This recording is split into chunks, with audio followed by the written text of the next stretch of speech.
Good evening, everybody. Bonsoir tout le monde. Thank you for coming to the Canadian Masters presentation at the 2022 International Film Festival of Ottawa. I'm Tom McSorley, director of the festival.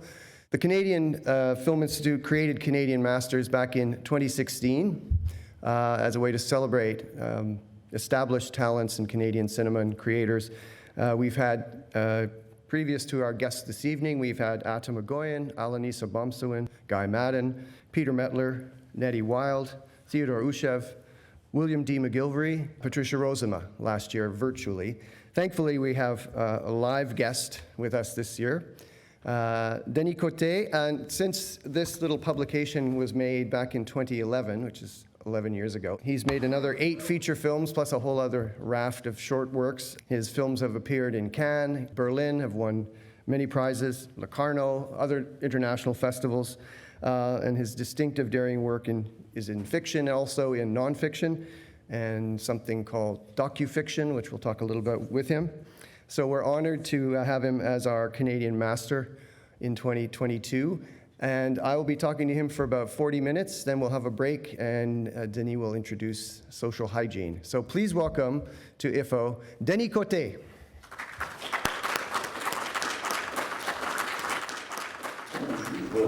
Thanks for coming. Bonjour, hi. Bonjour. Exactly. No, that's Montreal. Very Montreal. Let's talk a little bit about where you started this long journey that brought you here. Just tell us a little bit about maybe why you wanted to become a filmmaker and what your influences were and that sort of thing. Just I mean, you clearly love cinema because your films are very cinematic in that sense. So tell us how that all got started for you. Yes. Well, thank you for being here. I was born in New Brunswick, just like you. Just like me. Moved to Quebec at 2 years old, so yeah. Grew up in the suburb in a period that was, I really like to talk about this period because I'm 48 years old. And in 1986, that's exactly the period when we had the first VCRs in homes. Right. That period between 83 and 87, I would say. Yeah. So that was the first time in the history that we could rent a videotape and watch cinema all by yourself and watch a film like 5 times in a row. Right. And it was a very solitary pleasure. And I was 12, 13 years old at that period. So for me, that's a very exact, precise period where I could discover cinema in the basement of my parents. I didn't have to cross the bridge and go to the local cinematheque or these big, intimidating cinema downtown Montreal. I could just rent these videotapes. And usually with all this new trend of club video clubs, most of these places were specialized in new releases and horror cinema. Yeah. You will all agree with that. It was horror cinema all the time. And so you're 12, 13 years old and you're totally attracted by this wall of blood, skulls, and... So I think I saw my share of horror films, a way too big share of horror cinema when I was 12, 13 years old. So you can imagine the impact it had on me, this very expressionistic kind of, you could say bad cinema. Yeah. But still, it has an impact, a visual impact, a noise impact when you're a young teenager. And I think that was the exact period when I said, wow, this is for me. And I'm talking like directors like Dario Argento and usually the Euro sleaze, Euro trash cinema. Not that much Hollywood cinema or, well, the classics from horror cinema from the US, but mostly like Lucio Fulci, Mario Bava, Dario Argento. So I was probably 14, 15, and I knew I wanted to make films. Not necessarily horror films. Right. Wow. But then I went to college, and it was cinema studies. And then I learned I discovered names of people like Godard, Cassavetes, Pasolini, Agnès Varda. Those were all new names for me when I was 18. So I threw away all my horror shit but it's still inside me. I still have this strong horror cinema DNA. And then I studied let's say real cinema. I immediately regret saying that. But yeah, when I was 18, I could see everybody around me. They were not sure they wanted to be directors, but I wanted to. Was it to express myself or whatever? But it was really because of that seed of horror cinema and this, the need to express myself. I was in the underground music scene. I was a very, very social person. I was organizing concerts. So cinema for me was a social environment that I really liked. And then right away, right after college, 21 years old, I started making these very small short films, and I was obsessed with geography, film festivals. I would subtitle all my work, sending VHS by mail all around the world already at 21. And then we are today, and I made 14 feature films and about 20 short films, and it's very, very, very prolific, I should say. I don't know why or how it happened, but I managed to make a feature film per year in the last 15 years. I was going to say, I mean, there was one year where you were actually, for this screening, you said, well, I have another one too, like it's going to be in Berlin. This one is in Berlin in 2021. So I'm talking to Denis, we'll show social hygiene, because this is my old film from last year. Well, I actually got another one, so. Well, that's not unprecedented for you either. The question of being prolific, I don't know, you think about filmmakers like Fassbinder, or it's not that I don't know what kind of energy Fassbinder had, and I'm not saying that I have that energy, but why that need to make a film every year? Why am I so fast? I don't have the answer. Am I fighting against something? Am I fighting against time? Could I sit down and take 5 years to write and make the perfect masterpiece, which will never happen? Or should I just... So somebody said, you're more like a painter, like you always paint, and sometimes it's something important, and sometimes it's not important at all. The gesture is more important than the result. Yeah. And that's how I see it. Sometimes I tell people, oh, this is a small film. It's not a good way to talk about your work, but I see my work as a wall, and there are different bricks. Every film is a brick, and some brick is more important than the other one, but it's still a wall of... Like the film tonight is a film we made in 4 days for a grant of $25,000. Wow. So technically that would be a small film. Right. And I just finished a $2.5 million film. Technically that would be a big film. Right. But technically, because when I look at the success of all these films, my biggest ones were, like, some of them were my biggest failures, or my smallest one were very successful. You know, we made that film, I don't want to say for fun, but... Well, it is a fun film. It is a fun film. We nearly made it for fun. We can talk about it later, but, you know, I'm sitting here today and I'm like, wow, the film is on all these platforms. We won awards in Spain, in Iran, in Berlin, and the film was made in... So it doesn't matter. It's not small and a big film. Yeah.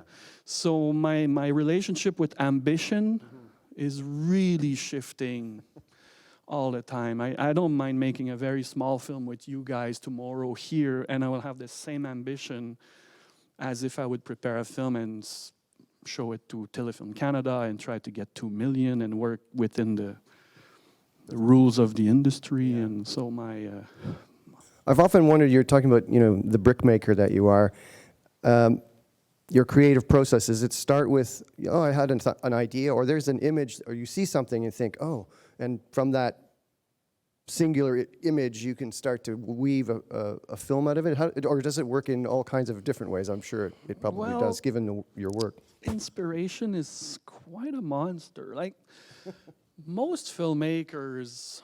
Is Matthew here? No? Rankin, are you here? You're there.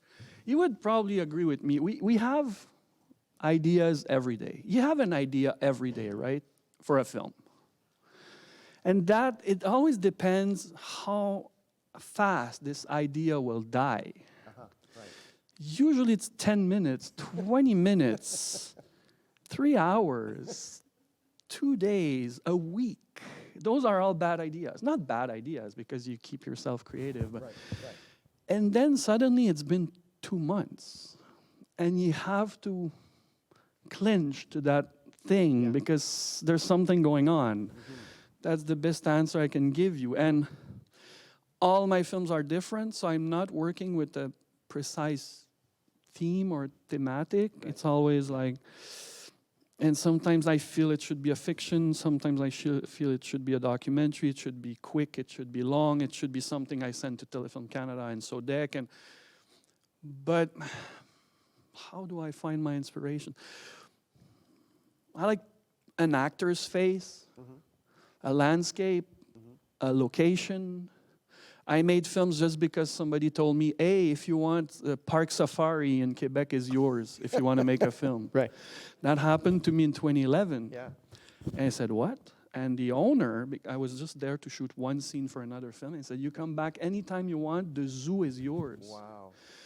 I was like, I don't care about a zoo. I don't care. And then I left, and I was like, wow, I have a zoo if I want.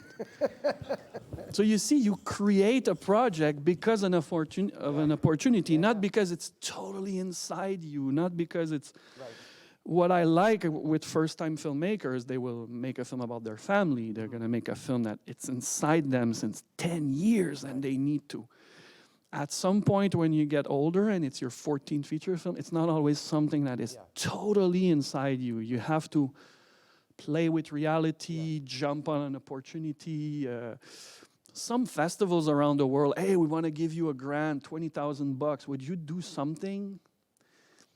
It sounds a little artificial because it doesn't come from you, but you have $20,000 there, so you have commissioning you to do something. so you have to do something with that. So inspiration can be very superficial, artificial, and then it can be very, very personal. I could tell you in my 14 films which ones are the most personal, and you would be very surprised. Because we always end up talking about ourselves in our films, even if they started on a very superficial way or artificial way. But yeah, inspiration is a weird thing. You see, you're asking me now, and now that I finished a big film, I'm in front of nothing now, and I'm just... Right now, March 2022, I'm like, okay, what's next? And that is a weird period. Well, you're in the right city for inspiration, my friend. I have a project there, and a project there. And this one just died, and this one is dying, but this one is still alive. So it's very, I don't know, it's a bizarre thing. Yeah, the other thing about your work I was curious about, because it's related to inspiration in a way. It's also, when you're making the film, does the shape of it shift, let's say, while you're making it? Or are you pretty precise in how you're going to... I'm thinking of something like Wilcox or Carcasse, where the film seems to just shift. And is that just, a happy accident, or is it something that you're always looking for, that little hairpin turn that Denis Côté's films are filled with? Yeah. Well, I don't think anybody here have seen my 14 films. Oh, they've all seen everything, right? Yeah. Like I was saying, I usually make a big one. A big one means there's a script, there are rules, there's a big team, and I need to follow the rules. So page 14 in my script will probably remain page 14 in my script, and that's what we're going to shoot. And probably that's what we're going to edit. So I follow a path, and I earn a living with those films. So those films would be my conventional film. They're usually narrative. It's not that I don't like them, but they are over-prepared, like most filmmakers do. And then taking your revenge after those films and preparing those small lab films. You just named a film that I really liked called Wilcox. It's a film I wanted to make right after a big one, and I was in a state of rejecting everything. Can I make a film without a story? Can I make a film without sound? Can I make a film without this, without that, without? I work a lot with subtraction, like. And Wilcox became that tapestry of nothing, but the goal is to keep your attention. Actually, Matthew did the editing. And we had so much fun playing with only matter, not narrative, just matter, just images. And I really love making those films. And this is my smallest film ever. It was made for $11,000. And they usually have as much success as the big ones. So it's not that the films are shifting, but the projects are answering one another. Like Wilcox was answering Ghost Town Anthology. And after I make Wilcox, I'm like, okay, I just improvised something. I had my revenge over the industry, let's say. Now it's time to sit down and write a proper 90 pages script. And it became the film I just finished called That Kind of Summer. But then we still had time to have another accident, which is this film that could be called a pandemic film. But again, that was a sort of accident. So you see, it's more like everything is controlled, everything is fiction, everything is prepared. But it's fun to give you the impression that it's very chaotic and improvised. Because let's be honest, you can't improvise a film. No, exactly. Yeah. I cannot brag and just tell you, hey, tomorrow I'm going to improvise a film. Right. Yeah. What does that mean? I go out with a camera and what's going to happen? Yeah. I still need to be the boat captain and tell you, okay, we're going to go there, there, there. We need kind of permission. We need an idea. We need a concept. Yeah. So the idea of improvising a film doesn't make sense. No.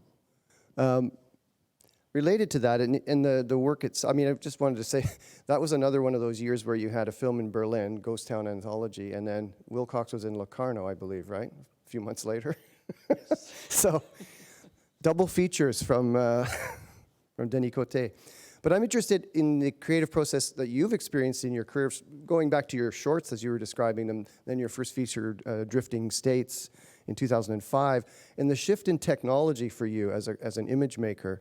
Can you talk a little bit about how that's affected your productions and your approach to storytelling in a way? Yeah, well, if you're familiar with all the shooting formats, sometimes I just stop and I'm like, wow, I went through all these phases. Yes, right. 1994, I come out of college. And if you want to make cinema in that time, it's 35 millimeter with a big budget. You're in the industry. Yeah. Or you are 16 millimeter, super 8 millimeter. You work with a co-op and you are an experimental filmmaker. Yeah. If you do video, Right. you're really, really you're a visual artist. Right. It's true, it's true. A video, 1994, you were a visual artist. It's not the same. And the cameras were huge, and and we were using the first generation of super VHS cameras from college. So that was 1994. Wow. So that's when I started. So my choice was, of course, not 35. Yeah. Not 16, you have no money. So what was... Right. So I made few films on video with the college camera. So those were not really films. Right. And I was trying to enter those narrative short films in local festivals. But it was not revolutionary. It was just extreme low budget. You look like someone who was playing with your camcorder at home. Right. Then, around 2000, same. You could do still Super 8, but still you had to use... There was no mini DV. It was not called mini DV in 2000, unless I'm wrong. And then we heard that word, mini DV, around 2001, 2002. Just tell me if I'm wrong. And what is mini DV? It's not your family camera. It's more like this in-between thing. And technology was very bad. The sound was not very good. And I made a lot of shorts with mini DV. Right. So that period was very, very, very hard. 2001, 2006. And actually, right now, we just restored 8 of my old short films on mini DV. Oh, wow. and it was hard to restore. Oh, yeah. Like, it was hard. Then there was a rumor around 2006. There was something called HD, P2, Panasonic P2 HD, 2006. So the door was opening to make a feature film or something on HD, but still we were not that good with cameras. So I remember making a short film in 2007 and my film Carcasse in 2008 with a P2. It was okay. It was a very first generation of HD. And then when those films were finished, you had to show them on a tape, Betacam tape. And some festivals wanted to show your film on beta, and some festivals were still 35 millimeter. And then there was a rumor, 2012, I remember, rumor was DCP. So officially DCP full HD, but some cinemas were not equipped with DCP, so they were still asking you for tapes. So I know it's a long, boring story, but just imagine when you want to make a film every year, every 6 months, and you have to fight with this technology. So jump to now, any young filmmaker, 25 years old, who wants to make a film, it's full HD, it's going to sound good, and it's going to look good. Yeah. Maybe you have nothing to say and your film is shit, but it looks good and it sounds good. Right. So just thinking about that is like, wow, we had it really tough. Yeah. Like, I'm 48, so really think about it. If you're 30 years old today, you never had that problem. Right. And cinemas are always showing your film in the best way. Everybody has a good projector. No scratches, no cue marks, nothing. No. So it was very hard to go. And still at home today, I look at some of my films are not available on a proper format. And if I want to update those formats, I need to pay. And this is my short film from 2004. I want to see it. Well, you can't. It's on a tape. And so I lived through all. I sound like I'm very old, but it's not like I'm very old. It's just this frustrating period. 1995, 2010 is a very bizarre period. And you shot Drifting States on? It was a Canon XL1 from the college, and my film teacher was the DP. Oh, wow, really? So this Canon XL1, is it even mini DV? Yeah, it is. And it was restored last year, and it kind of looks good, but there's something on the image that is timeless. You know it's not film, it's video, but you can't say from which period, so there's a vintage quality to it. It does have a grain, yeah. Sure. But it was not always easy. Well, that film established on the thematic level your as you mentioned it earlier, your interest in landscape, and your films are full of figures in a landscape, like our friend Antonin here we'll see later this evening.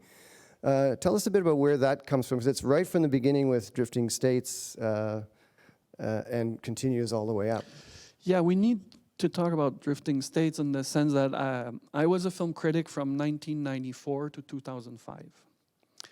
And around 2000, 2003 in Quebec, we started making these very big productions, patrimoine, like, I don't know, Aurore, L'Enfant Martyr, and Un Homme et son Péché. The heritage remakes. Heritage stuff. Yeah. And those films were like, whoa, $4 million just to tell Quebecois people about their history. And I was a film critic, and I was reacting very bad to those films because I was totally into, I don't know, Iranian cinema and new Chinese cinema, and I was seeing those heritage minutes blown up on 95-minute sagas. Right. And I was really, really angry at those films, and I was writing about those films. So I had this frustration inside me, I'm sure we can do something more interesting. And I had a big ego as a film critic, and I thought, just give me a small video camera, and I'm going to show you what we can do. Right. I didn't mean a masterpiece. I meant something that it's not going to be fiction. It won't be a documentary. It's something you won't be able to label. And I was like, okay, I want to make a film at the end of the world. You see, this is just a whim, okay? Yeah. So I had friends in Yukon, in Northwest Territories, in Greenland. I was writing to people, trying to organize something. And then I found an opportunity The end of the road stops in Quebec in a place called Radisson at James Bay. And I thought that was very poetic. Let's make a film where the road ends. And I got in touch with these people, and they said, yeah, you can come, and we're going to help you. And so I was like, okay, now it's time to... I had problems as a film critic, so I quit my job. I had a grant from Canada Council for the arts. We had $50,000, and I thought, I can make a feature film with that, an improvised kind of film, lab film. Yeah. I don't know what it's gonna be, but we're gonna do it. So the film had only one professional actor, and he was, the story is, he's committing euthanasia on his mother, and he's fleeing, he's leaving Montreal to find a new life somewhere at the end of the road, which means James Bay. So he's going to hide, basically. So the film had to start very fiction, and it became a documentary about Radisson, James Bay, and we had one guy. And we were improvising his story every day with the people of Radisson. So the film became a sort of a reportage, fiction, documentary. I didn't know what I was watching. Some actors were non-professional. They were so bad that they were great. So for me, there was some charm there. And the film became this 5-headed monster, and I didn't know what it was, and it was very exciting, and it ended up in Locarno and won the main award. Yeah. And that's how my career started. And I never stopped making those lab films just because of that film, that beginning that was so exciting. And now, because you had a question, and I talk a lot, the question of landscape, I think my 14 feature films are made outside of Montreal. Yes, I was going to bring that up. You're never in an urban environment. Your characters are always in nature. I think it's very personal, but I am extremely urban. Mm-hmm. It's ridiculous how urban I am. No car, no driver's license. Wow. I think I had a swim in a lake maybe twice in my whole life. A walk in the woods maybe 10 times. I never rent a car and go in the countryside. I never, So for me, that's the unknown. Somehow it's the unknown. Yeah. So for me, it's very easy to project my projects or my dreams or there's something menacing about the countryside because it's somewhere I don't know anything about. So for me, a walk in the woods, of course there's a maniac in that woods. Swimming in a lake, of course there's a monster in that lake. Right. I'm exaggerating, but yes, for me, it's not like I would go every weekend to hunt in the woods. Right. I would have a different relationship with the countryside. So every time it's time to write, I won't write about Corner Peel and St. Catherine in Montreal. It's something I know too well. Yeah. And I understand the need for many filmmakers to write and make films about things they know. Mm-hmm. But for me, it's completely the opposite.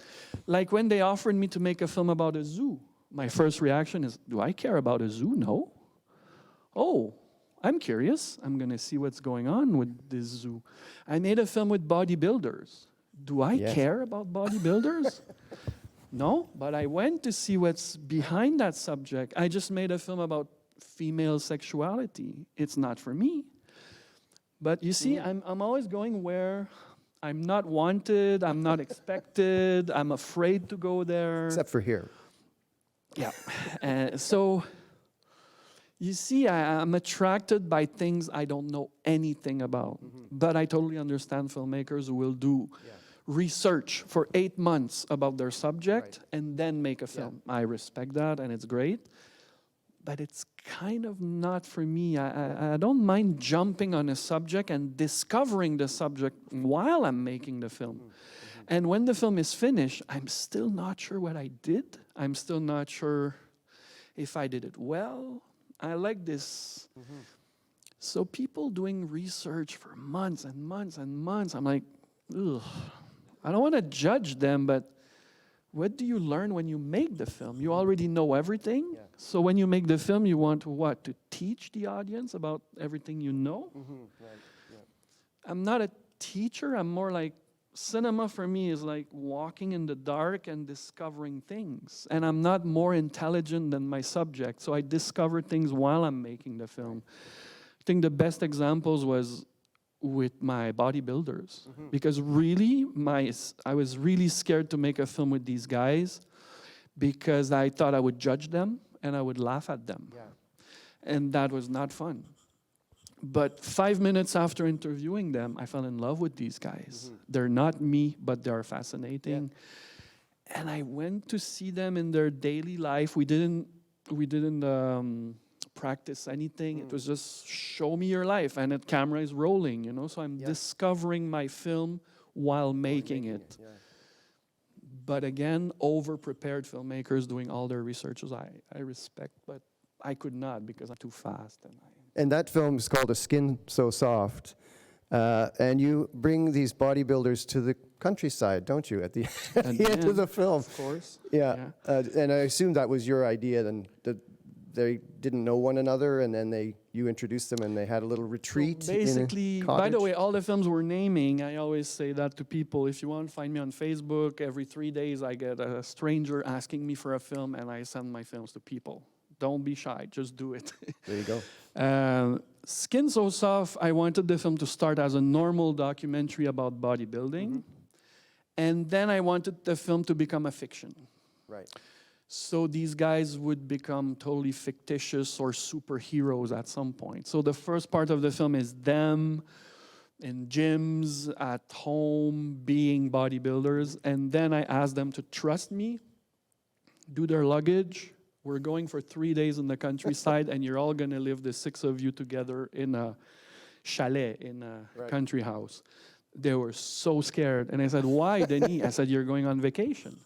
So the film became these very, very strong men, and then suddenly they tan, they play horseshoe. They are kind of becoming children again. Right. It's very touching, and it's... Most of my films are about people who are living 1 foot outside of society, 1 foot outside of the world. Not 2, just 1. Yeah.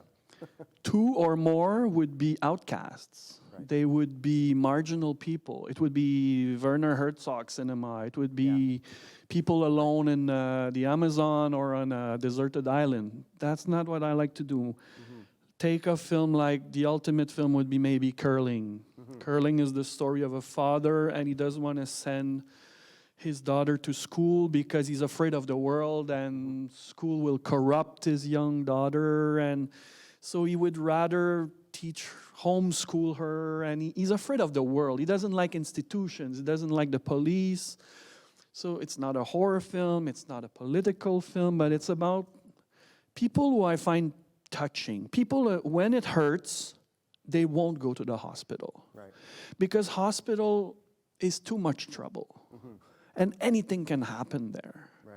People who don't pay their taxes, it's complicated. Yeah. If they want my money, they're going to come and get me. Right. Okay? Yeah. It's people who find a dead body, but they won't call the cops because I didn't see the body. I really like these people. Yeah. They create their own intimate government, you know, they have their own rules. I made a film called Boris Without Beatrice, and it's the story of a very rich guy, and society is not for him. He has his own set of rules, and it's kind of the same story as Curling. It's just that this film had less success than Curling. He has more money, that's for sure. And so I really like these people living just outside society. Vic and Flo Saw a Bear is a story of 2 women they met in jail, and when they come out of jail, so back in society, they don't care about society and the system, but they still want to live not too far from it.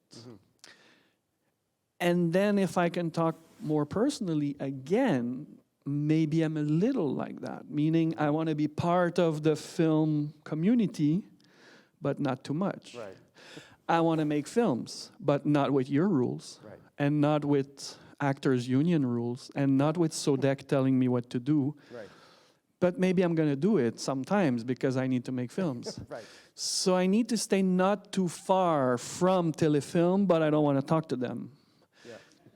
Understood. I'm not a very good citizen, meaning I'm not an anarchist, but you will not see me protesting first row for something. I'm not part of a group. I'm not in a, how you say, syndicat. I'm not, I'm not in a union or militant for something. I'm on my island, and I really like when you tell me, oh, Denis Côté is a different filmmaker, but I still want to be part of course, yeah. the community. Some filmmakers will be total outcasts. They're so different. They can't talk to anybody. They're genius, but Right. it's impossible to just tell them to come here. Yeah. So I think my cinema is a little like me. Like, there are rules. I'm going to show you the rules. Fuck the rules. But the rules are there. You see, there's always a Yeah. discussion between Right. the two, Yeah. a fight. So I think my films are a bit like that, yeah. Like the new film, That Kind of Summer, the first 10 minutes of the film is a social worker and a sex therapist explaining to the three girls in front of them, you're going to live in that house for 26 days, and these are the rules. And for 10 minutes, they explain the rules to the girls. Right. And the next 2 hours is about not following those rules. Right. So just thinking about it, it comes back to my kind of personal system when I make a story. Right. And a lot of films are, here's the story, here's the project, now let's destroy the project. I remember somebody from Cahiers du Cinéma one day said, how can you make all those films and at some point we feel that you have the need to destroy your own film. It's very fascinating. And it's the first time I heard someone saying that to me. So I have this auto-destructive relationship to, I like to build something, destroy it, but in the same system. Right. It could be a bit childish or immature, but I like doing that. Well, I think out of that paradox, you've woven some amazing cinema. And we're about to see one of them. But I want to thank you, Denis, for talking with me. And It was fast. That was fast. Did I talk 40 minutes? you talked- And you're still all here? They're still all here. So thanks, Denis Côté, and stick around. He'll introduce social hygiene in a few minutes.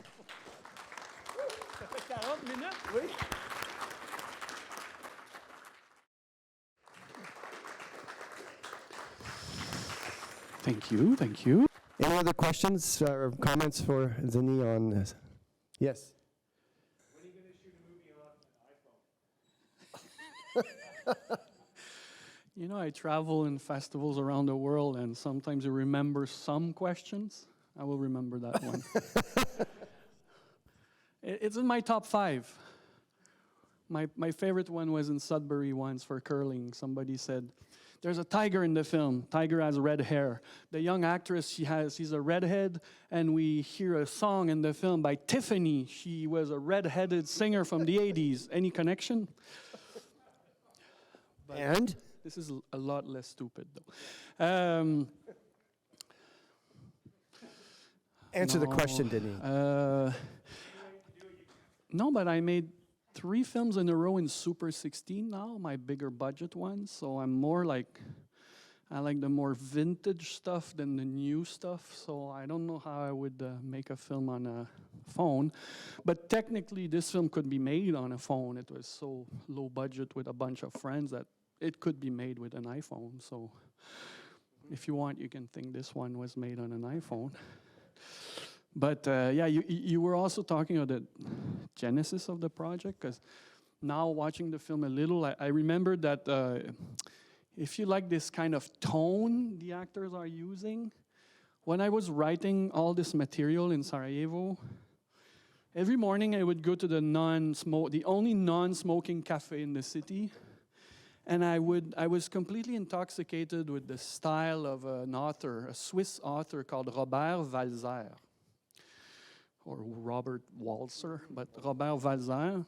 And he's this sort of, he's not a satirist, but he's somebody who will write 5 pages about an old man sitting on a bench watching pigeons, and it's going to be fascinating for 5 pages. So I was really intoxicated by this style of narration. So I'm not saying you watch the film and you will recognize the film and what he wrote, but I was talking like his books and stuff. So I was heavily intoxicated by his style when I wrote that. And like I said, I wrote all that funny stuff that is not really me. If you saw my other films, this is completely different. And that's why I'm telling you it's a little alien, and I left it in a drawer because it didn't feel like a film. And then the actress playing Solveig said, look, we could have so much fun. I said, yeah, but it's so theatric. It's so theater. It's so literature. And she said, yeah, but let's try to find ideas that would make it a bit more cinematic. So in the end, we worked a lot on sound. So you see all the sound work is very, very exaggerated, and every scene has its own sound. And then I kind of like this Roy Anderson-esque landscape with the little figurine type. Can be a little, the first 5 minutes of that film, I know how it works in your brain. You're like, am I really watching that? When's he going to cut? Yes, Yeah. and I know you don't feel like listening that tone and watching that for the first 5 minutes. And I was like, okay, let's make sure that we can, finally the audience will get into it. I hope it works, I think it works. But yeah, like I said, it's for some people it's an interesting humor. For some other people, it's not funny at all. It's just boring. And those dialogues are very, very. They're very superficial, very literary. But if you want to scratch the surface, there's something behind. Hopefully, how we behave to each other, and when we are unable to tell each other exactly what we want to say, we go around the.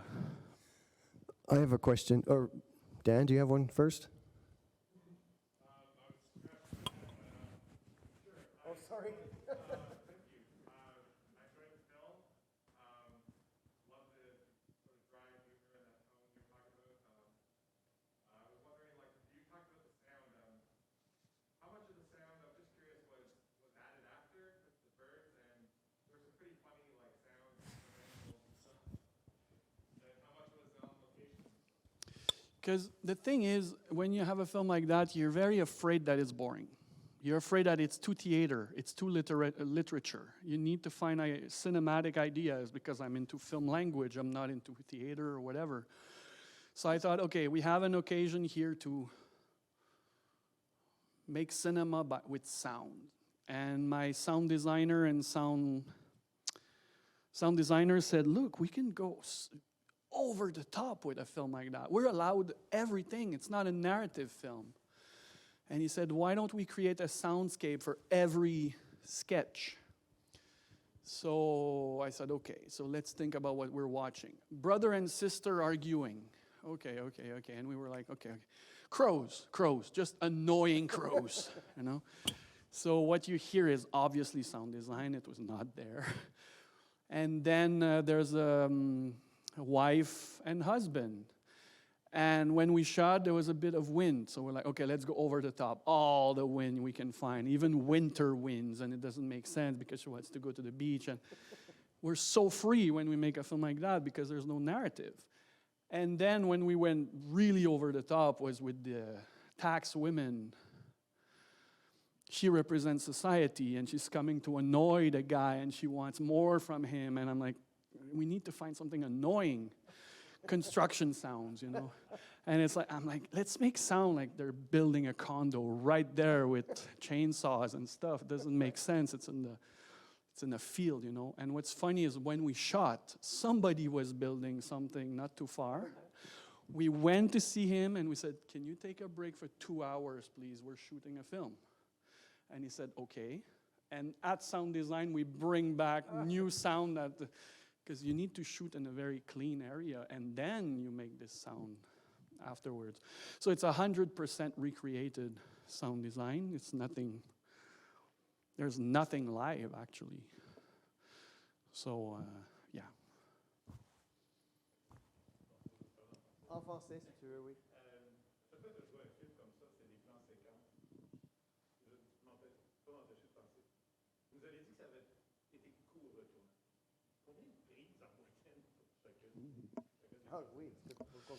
So question is, how many shots when you make a film like that?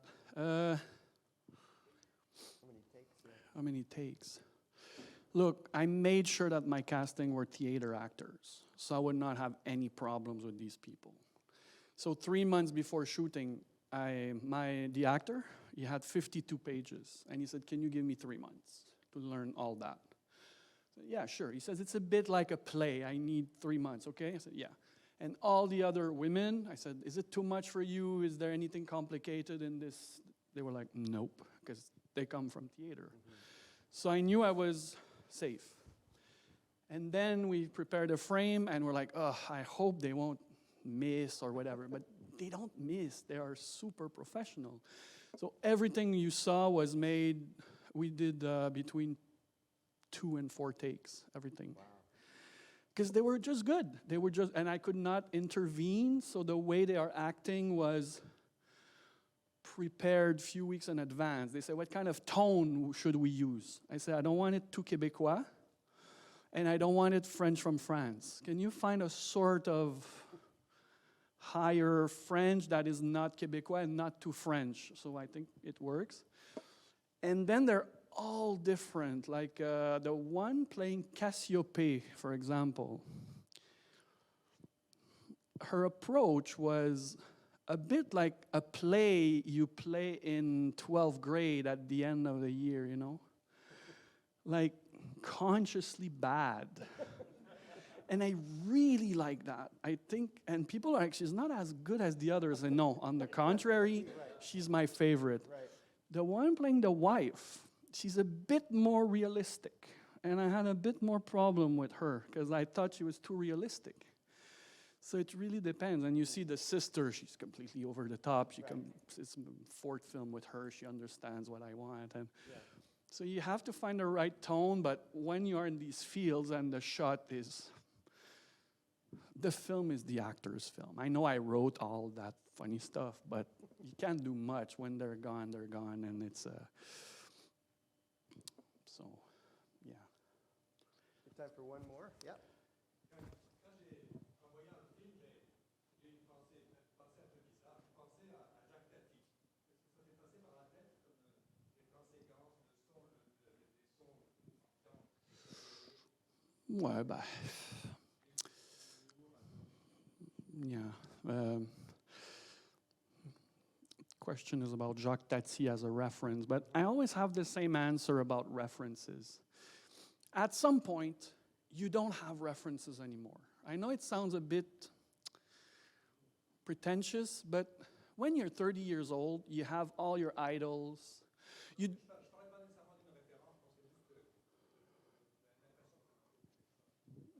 Oh oui, ben, je peux me reconnaître dans Jacques Tati, oui, mais je voulais donner ma réponse sur les références en général. It's just that when you're like 40 years old, at some point you trust yourself and you don't think about the film you saw last week or the book you just read, even if I said I was intoxicated by Robert Walzer. But so I'm not very good at naming references anymore, but when you look at that, it's obvious you talk about Roy Anderson. Jacques Tati would be more in the, I would say, tone, but Jacques Tati didn't have much dialogues. So this sort of deadpan humor, more like, could be Jacques Tati, Kaurismäki, sort of Nordic, kind of very Nordic deadpan humor. But like I said, it's a sort of anomaly, this film. Most of my films, I can intellectualize them. I know where they come from, but this one is, it was in a drawer for 5 years. And the actors had fun during a pandemic. So doing a Q&A about this film, after 1 year, it's still not me. I still watch this thing, and I'm like, it was not supposed to exist, you know? It's a film a bit made for fun. So sometimes I'm just rude. I'm like, come on, this is just fun. Let's go have a beer, you know? It's like, because you see, I'm writing something new. It's not a comedy. The film I just shot is 2 hours and 18 minutes. The one in Berlin, zero joke. Ghost Town Anthology is not funny, you know? So it's a bit I talk about the film, but with you, I'm trying to understand what it is. And it goes with what I was saying in the beginning. Sometimes I make a film to understand the film, understand myself, understand the necessity of expressing yourself. Will I ever write something like that again? Where did it come from? Where does that humor come from? Somewhere inside me, but it's so hard to. Well, I'm glad you made it. And we'll see you here next year with 2 or 3 films, I'm sure.